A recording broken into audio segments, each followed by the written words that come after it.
Fala galera, massa show! Nesse vídeo, mudança de fase 3 na aula 7. Primeira coisa, tá aprendendo química, caiu aqui, tá meio perdido no início, volta lá para a aula 1 e vem seguindo a playlist e vem sendo feliz porque Jesus ajuda.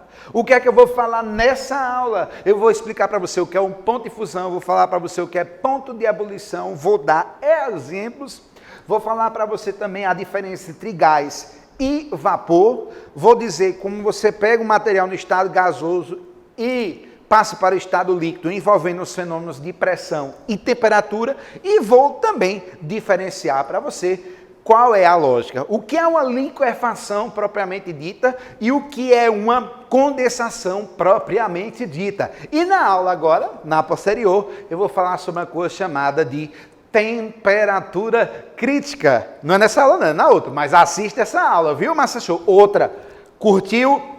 Compartilhe, notifique o sininho e escreva, porque Deus vai ajudar vocês. Se você não fizer isso, você vai perder o vestibular de medicina, porque Deus é mais. Bora, Massa Show, passa a vinheta, vamos lá.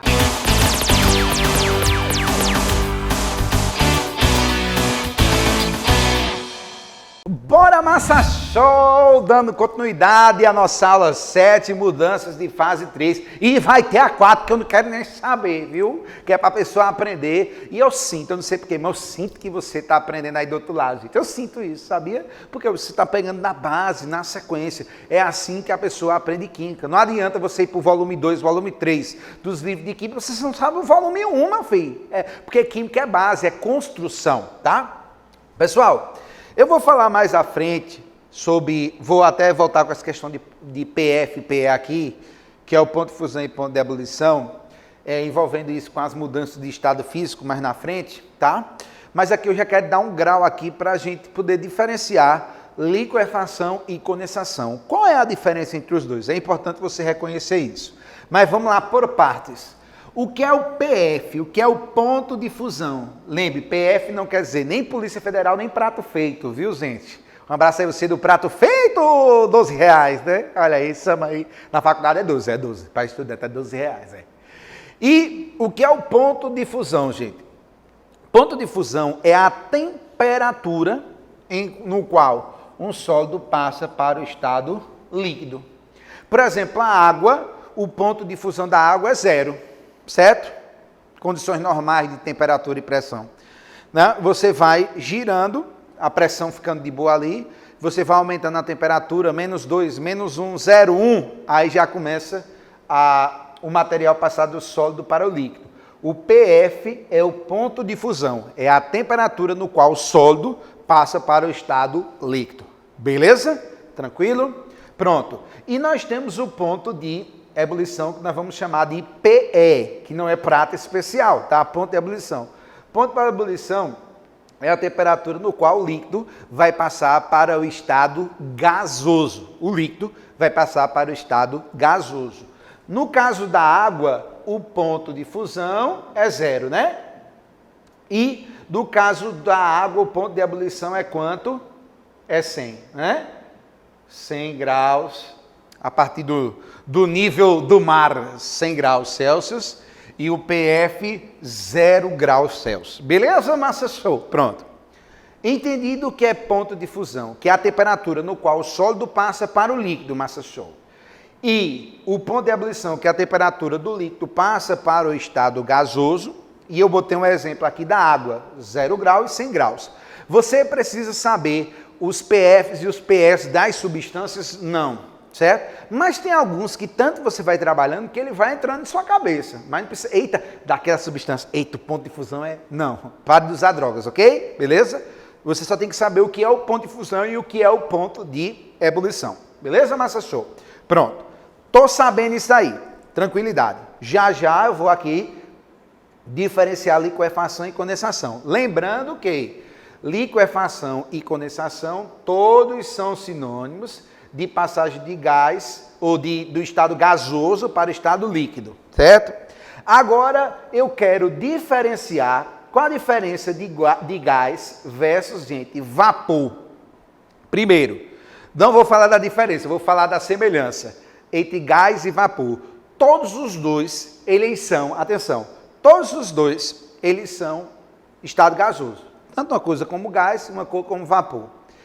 Como é que eu diferencio o que é um gás e o que é um vapor? Gás é qualquer coisa que naturalmente em sua casa, aqui onde eu estou gravando, no mundo, assim no mundo de maneira natural, ele já se encontra naturalmente no gasoso.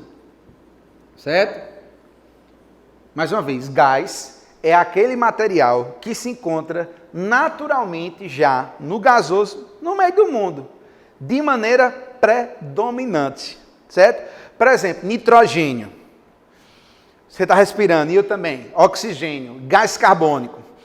Estou aqui, ó, respirando, tal. Esses materiais, eles já são gases naturais. São gases já naturais, certo? Você, eu quero oxigênio líquido, vamos ali no mercado. Não tem como. Então, oxigênio, nitrogênio, gás carbônico, gás hidrogênio, que tem um risquinho de hidrogênio no ar, certo? É pouco, que é combustível de foguete. Olha aí, mas é pouquinho, não dá para tocar fogo no mundo, não. São exemplos de gás, certo? Agora, o que é um vapor? Vapor é algo que está também no estado gasoso, mas não é a forma predominante dela está no estado gasoso. Deixa eu dar um exemplo aqui para ficar bem bonitinho em sua cabeça. Ó, bem bonitinho em sua cabeça. É assim. Água tem no estado sólido no mundo? Tem. Tem no estado líquido? Tem. Tem no estado gasoso? Tem. Certo? Tem nos três. Mas qual é o estado predominante da água no meio da rua? Você está andando, você vai encontrar água no meio da rua mais como? Sólida, de gelo, líquida ou gasosa? Líquida, não é não? Então é o seguinte, a água, ela está na forma gasosa, formando nuvens. Aí você pode dizer, pessoal, mas são tantas nuvens, não é maior do que o mar, não? É não, meu filho. Olha, e vá para o mar e fica olhando. É não. Você tem mais água na forma líquida, predominantemente. Mas quando a água está na forma gasosa, você não vai chamar água de gás. Olha o gás de água. O nome soa até estranho, né? Você vai chamar de vapor de água. Certo? Quando você ferve uma água e está sendo aquele negocinho lá, certo? Você fica olhando, olha a água sumindo, pronto. Ali é um exemplo de um vapor. O que é um vapor? Mais uma vez, pessoal, para ficar claro, vapor é aquele material que está no estado gasoso, mas não é a forma predominante dele. Por exemplo, álcool. Você pega algo que passa na sua pele. Álcool, certo? Para matar as reimas. É um pessoal aqui da Bahia, que eu tenho um parente na Bahia, Pernambuco. Aí, as reimas é as doenças, para tirar as reimas. E aí o que é que acontece? Você passa o álcool no seu corpo, aí o álcool pega e depois vai-se embora, né? O álcool pega e passa para o estado gasoso. A forma do mundo predominante do álcool é gasoso? Não, é líquido. Mas o álcool não pode estar no estado gasoso? Pode. Pronto. Ali você tem o estado de vapor. Então, para ficar claro para vocês, para amarrar isso aí, o que é um gás? É uma substância que naturalmente você encontra no estado gasosa e a forma predominante dela é no estado gasoso. Exemplo, nitrogênio, oxigênio e gás carbônico, que são componentes do ar que estão na nossa respiração. Já o vapor é aquele material que também se encontra no estado gasoso, mas não é a forma predominante dele de existência no meio do mundo. Eu dei dois exemplos, água e álcool. Beleza? Show? Pronto. Já está sabido, já está sabendo o ponto de fusão, já está sabendo o ponto de ebulição, já está sabendo diferenciar gás e vapor. Pronto. Todos os dois, tanto um gás como um vapor, eu posso passar o material do estado gasoso para o estado líquido. E quando a gente fala de gás, principalmente, nós vamos ter que organizar, nós vamos ter que estruturar duas variáveis aí para ir relacionando para um gás, um material. Quando eu digo gás agora, entenda como estado gasoso, tá bom? Estado gasoso, não é esse gás não. Vou falar gás, é gás e vapor agora. Vou tentar falar só gasoso. Quando você tem um material no estado gasoso, e ele vai passar, pessoal, para o estado líquido, ó, material no estado gasoso, e ele vai passar para o estado líquido, você vai ter que ver duas variáveis, temperatura e pressão. Temperatura e pressão, certo? Para um material no estado gasoso passar para o líquido, o que é que tem que fazer com a temperatura? Você já está ninja em endotérmico e exotérmico, que foi a aula anterior, certo? Para um gasoso passar para líquido, você já sabe que tem que diminuir a temperatura. Você já sabe disso, né? Tem que ficar mais frio. Lembre-se, quando aumenta a temperatura, a ideia é desorganizar as partículas. Quando diminui, a tendência é organizar. Então, gasoso passando para líquido, você tem que diminuir a temperatura. E a pressão, o que é que você tem que fazer? Gente, como as partículas no estado gasoso estão todas desorganizadas, e você lembra lá das aulas anteriores que eu falo da organização? A organização do sólido é alta, do líquido é média e do gasoso é baixa, é esculhambado. Como você quer passar um esculhambado para médio, pelo menos, você quer organizar essas partículas, o que é que você tem que fazer? Se as partículas estão todas soltas no meio do mundo, eu vou ter que fazer um esquema aqui na pressão. O que é pressão, pessoal? Lembrando lá de física, não é a força sobre a área. Pressão não é a força sobre a área, certo? E você sabe muito bem o que é pressão quando você está com diarreia, né? Lá na escola, lá na universidade, onde você esteja. O que é a pressão? É aquela força que vem virado na desgrama numa área pequena. Então, a força vem virado num cabrito com a área baixa, menino, a pressão é forte que você não aguenta segurar. E quando pensa que não, tá o Nescau lá na meia, né? Menino, eu sei de sua vida, eu te conheço. Eu sei de tudo. Então fique quieto. Se você falar alguma coisa, eu vou contar todos os seus segredos, viu? Então é o seguinte, se você tem aqui, ó, para ficar até melhor, vou botar aqui em cima, ó. Você tem um gasoso. Vamos imaginar que aqui eu tenho um gasoso. Olha as partículas do gasoso, toda esculhambada. Certo? E do líquido, eu já tenho mais organizadas mais juntas. O que é que eu tenho que fazer, pessoal? Se eu quero que essas bolinhas se juntem e fiquem uma mais próximas da outra, eu vou ter que aplicar uma força, aqui nessa estrutura, para diminuir essa questão dessa área aqui, as pessoas. E eu vou diminuir essa área e as partículas vão ficar mais juntas. E para aplicar essa força, eu vou ter que aumentar o quê, meu filho? A pressão. Aqui seria uma representatividade do gasoso, e aqui seria uma representatividade da parte líquida, certo? E aí, o que é que nós vamos fazer? De um gasoso para passar para líquido, você vai ter que estar trabalhando com dois caminhos. Diminuição de temperatura e aumento de pressão. E agora você vai conseguir fechar o raciocínio. Observe. Qual a diferença de liquefação para condensação? Quem liquefaz, pessoal, é gás. Quem condensa é vapor, certo? Então, a água condensou, o nitrogênio liquefez, né? Que eles gostam de liquefazer esses gases, nitrogênio e tal. Por exemplo, para trabalhar em laboratório de inseminação artificial, né? Que a galera vai lá, dá umas revistas para os homens, aí os homens vão lá, olham as revistas, aí liberam o líquido seminal, né? Aí guarda no copinho lá. E aí o espermatozoide, para depois fertilizar, né? As mulheres, né? Mais para frente, ou a própria mulher dele, outra mulher que ele nem conhece, tem as cores lá, né? E aí, para conservar aqueles espermatozoides sem morrer, eles usam nitrogênio em estado líquido, Mr. M. Então, o gás, o nitrogênio, ele liquefez. A água, que é um vapor, ele condensou. Então, você já está sabendo quem liquefaz e quem condensa. E para um gás liquefazer, lembra que nós falamos de pressão e de temperatura, não foi? Falamos de pressão e temperatura também para a parte da condensação.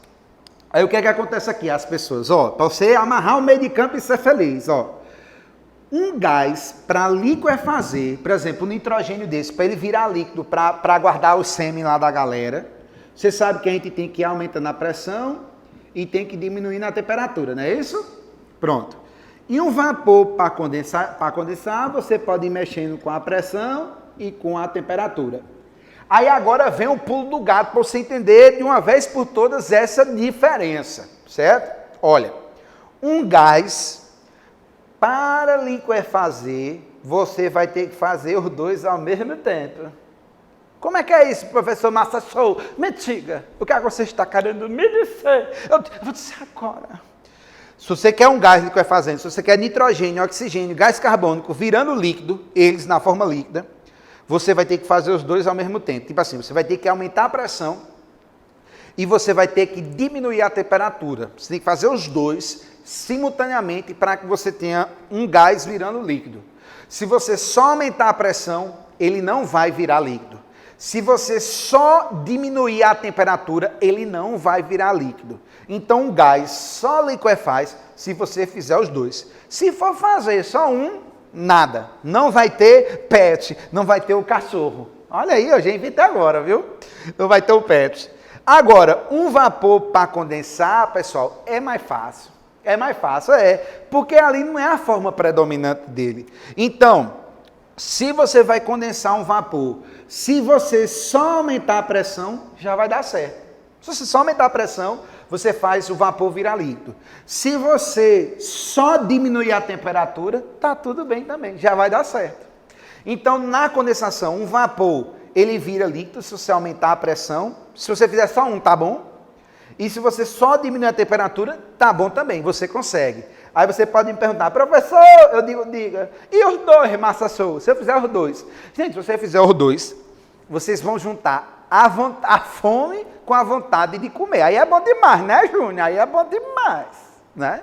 Então é o seguinte, o vapor, ele condensa, ele passa do estado gasoso para o estado líquido, se você aumentar a pressão, ou se você diminuir a temperatura, ou se você fizer os dois. Aqui é com cuspe velho, já dá tudo certo, já é. Cuspe quer dizer saliva. E a liquefação, um gás só passa para o estado líquido se você aumentar a pressão e, ao mesmo tempo, diminuir a temperatura. Os dois, se você fizer isoladamente, não vai dar certo. Se fizer conjuntamente, Jesus aparecerá em sua vida. Beleza, Massa Show? Eu sei que foi um pouquinho de conteúdo agora, não foi? Os outros também estão sendo. Mas é isso. Eu tenho que explicar bem direitinho para quando você for pegando as questões, você vai dizer, oh, poxa, professor Arnaldo falou mesmo que era isso, que era aquilo. Eu quero que você aprenda química, que você passe no seu vestibular de medicina, que vocês tenham o seu CRM para passar de pirona no papel. Bota o joinha aí, sejamos felizes. Um abraço, valeu.